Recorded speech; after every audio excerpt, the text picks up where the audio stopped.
পরমদয়াল পরম প্রেমময় শ্রী শ্রী ঠাকুরের শ্রী রাঙ্গারাতুল শ্রী চরণে আমার শতকোটি প্রণাম। সকলকে আমার আনন্দিত জয়গুরু।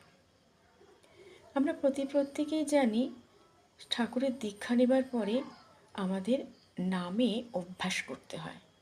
নাম ধ্যান অতি আবশ্যক, কারণ মেডিটেশন না করলে আমাদের মনটা শান্ত হয় না, মনটা এলোমেলো হয়ে ছুটতে থাকে।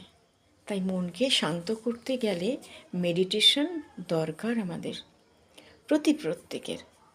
অনেক ক্লান্ত শরীরে মেডিটেশন করলে সেই ক্লান্তি দূর হয়, চিন্তা থেকে অনেক মুক্ত হওয়া যায়। তাই ঠাকুর আমাদের নাম ধ্যানের মধ্যে অত জোর দিতে বলেছেন। নামে মানুষকে তীক্ষ্ণ করে আর ধ্যানে মানুষকে গ্রহণ ক্ষমতা বাড়ায়। শ্রী শ্রী বরদা যখন আশ্রমে থাকতেন, ঠাকুরের অবর্তমানে, তখন তিনি আশ্রমের সকল জায়গায় ঘুরে ঘুরে ভোর 3টে থেকে সকলকে জাগিয়ে তুলতেন, যে প্রত্যেককে বলতেন, তোরা উঠে নামে বস।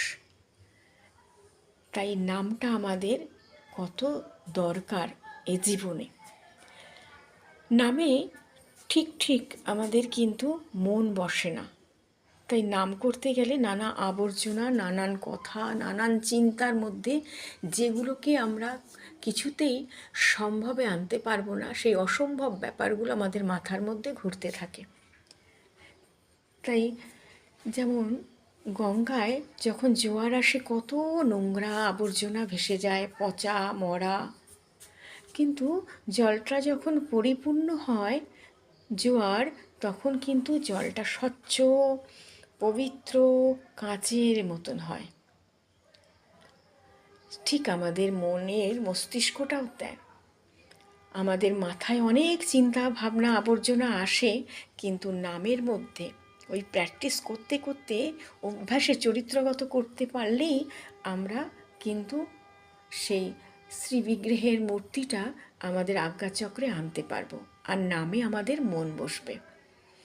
তাই ঠাকুর একদিন বলছেন, পাখিকে যেমন মাথায় বা পুরো ঢাকা দিয়ে, কাপড় ঢাকা দিয়ে তাকে হরিকথা কৃষ্ণকথা শেখাতে হয়, তাহলে তাড়াতাড়ি তারা শিখে যায়। আমাদেরও তাই ঠাকুর বলেছেন, সাদা চাদর মুড়ি দিয়ে ভোর 3টে থেকে 6টার মধ্যে ব্রহ্ম মুহূর্তে যদি আমরা নাম ধ্যানে বসি, আমাদের ওই নাম ধ্যান কার্যকরী হয় এবং নামে আমাদের মন বসে।